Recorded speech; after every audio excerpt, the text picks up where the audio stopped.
Does a director automatically deserve respect? No. I mean, I think that a director automatically wants respect, but they don't necessarily deserve it. I think, and when you see frustration from directors, it's because they don't have any respect and people are just walking all over them. That usually comes from a director that is not prepared or not prepared and just not doing the job that they're supposed to be doing. They need respect. They should have respect because you're in charge of usually something larger, even if it's a smaller production. You still got some money on the line, but you're the person in the position of a pile of money. You have a target that you're aiming for at the end of it with some sort of story or something. You have to dictate things to all these other departments.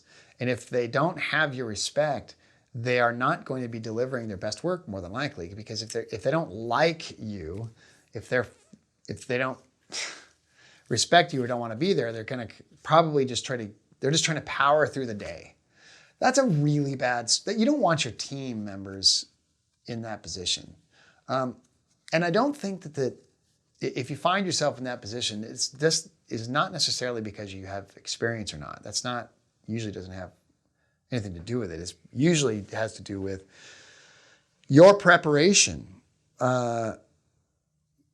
Directors who are not prepared really lose the respect of their crew very quickly, because the worst possible thing you can do on set as a director is not know what you want. To sit there, the clock is ticking and you're going, we should put the camera. So if we put the camera here and then, it makes everyone crazy and they're going to start rolling their eyes and being very frustrated with you. And they're going to start second guessing your decisions and things like that. Coming into your location beforehand and knowing they're going to enter through this door and they're going to go out through that door, and I want to just move the camera this way. You don't have to know every little detail, but having an idea of what you want is super important. And you could do that without experience. And if you don't know how to even shoot a scene, you can get your DP to help you with that as long as you know what you want. That comes from preparation. Even having like an idea of, say for example, wardrobe, I want it to look like this guy has been up all night. That can be enough of a description for your wardrobe person. At least now they know what you want. Okay, so he slept in his clothes. Okay, good. And so a little bit of wrinkles in? Yeah. That kind of thing. If you came in and you're like, I don't know, he's just wearing like clothes like normal. That's maddening to work for. You're going to lose the respect of everybody really quickly. So it's absolutely vital to have respect, but it's not something that you will get just automatically. But you can get it by making sure you're doing the work. So shot listing and storyboarding. Yep, shot listing, storyboarding is very helpful. You don't have to storyboard necessarily. There's a lot of schools of thought on that. And it depends on the style that you're going for. Sometimes you don't have time. Like there's a show I've been working on where we're running so fast, there's not time for storyboards. There's not even time for a shot list. But at least knowing the basics even. Like I'm prepared as much as I can be in the moment.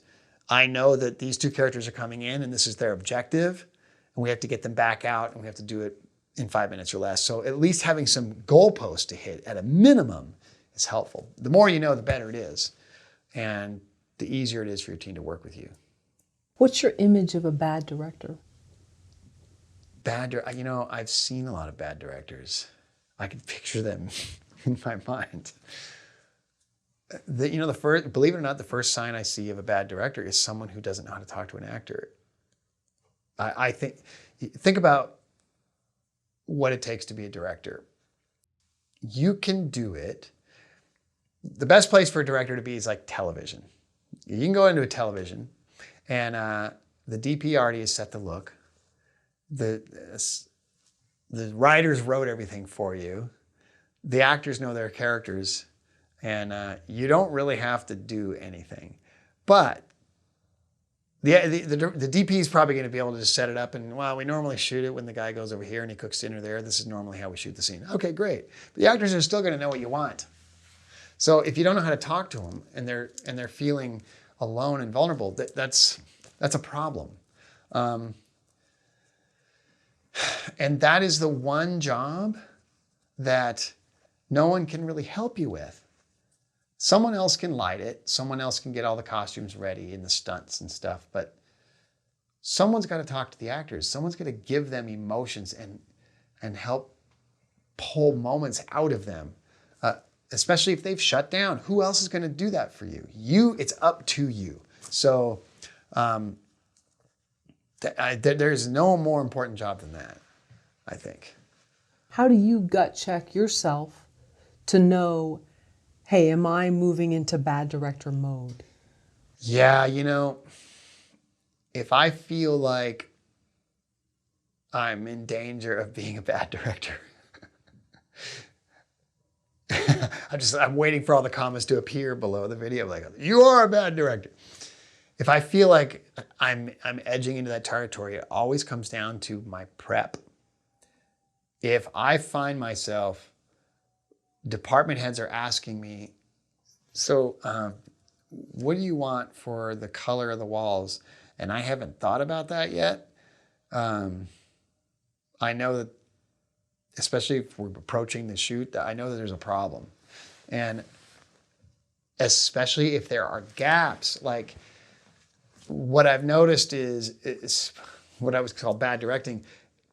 It's really easy to focus just on one aspect of the shoot. Like, oh, it's going to be in this place all lit with Christmas lights. And it's going to be shot on a steady cam and we're going to just spin in a circle. Cool. So what are the actors doing? Like, oh, we'll figure that out when we get there. You haven't really thought about that department too much. That's usually my gut going, alarm bells, alarm bells. You need to take a minute and sit and think about that. This comes back to a big thing I think we all struggle with, which is resistance.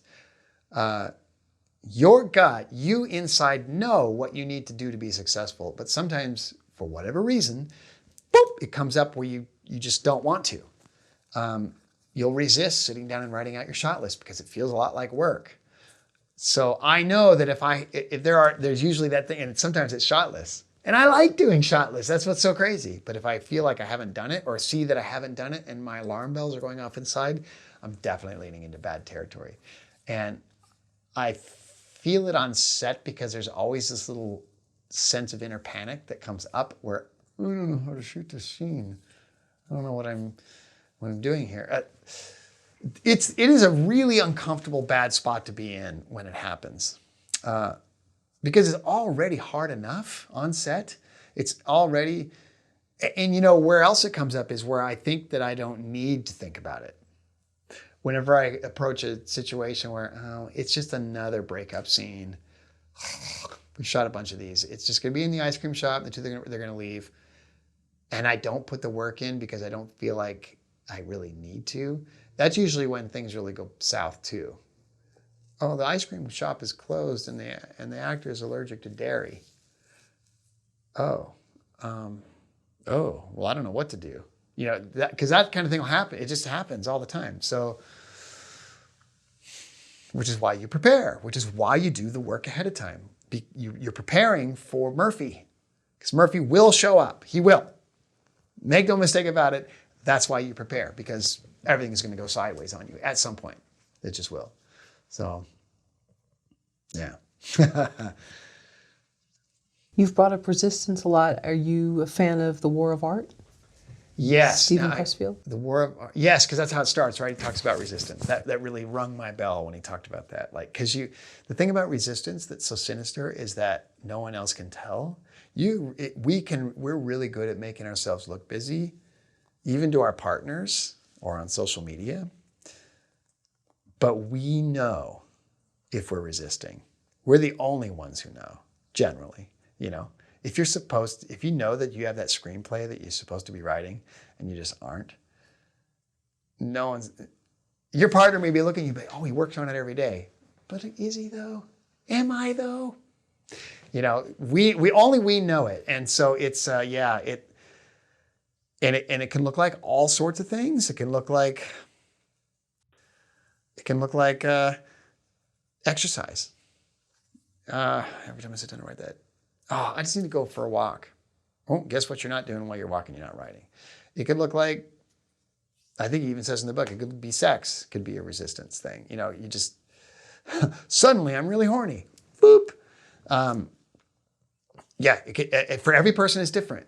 Social media is probably the biggest resistance blocker, which is, and social media is a killer for art. It's killer. It does you no favors whatsoever. There really isn't any purpose to it, especially for artists. Like, what are you doing it for? Like, what do we really need it for? How is it actually helping your career? We like to kid ourselves and tell us that, oh, well, people need to know that I'm busy. Do they though? Like, how many jobs have we legitimately gotten from Facebook? I mean, unless you're in part of a Facebook group that posts a job and you happen to be one of the first 5 that do it and they're looking for an art department person, I can't think of it. People will message me and say, it looks like you're busy, but I've never landed a job from one of those social media platforms. It's all about the grand advertisement to show people that you're more important than you are. That's usually the point of social media. Isn't that the point of everything? To advertise to the world that you're more successful, more good looking, that your life is so great and perfect, probably. Isn't that what we do as humans? Yeah, we just want to fool everyone into thinking that we're something. Yeah.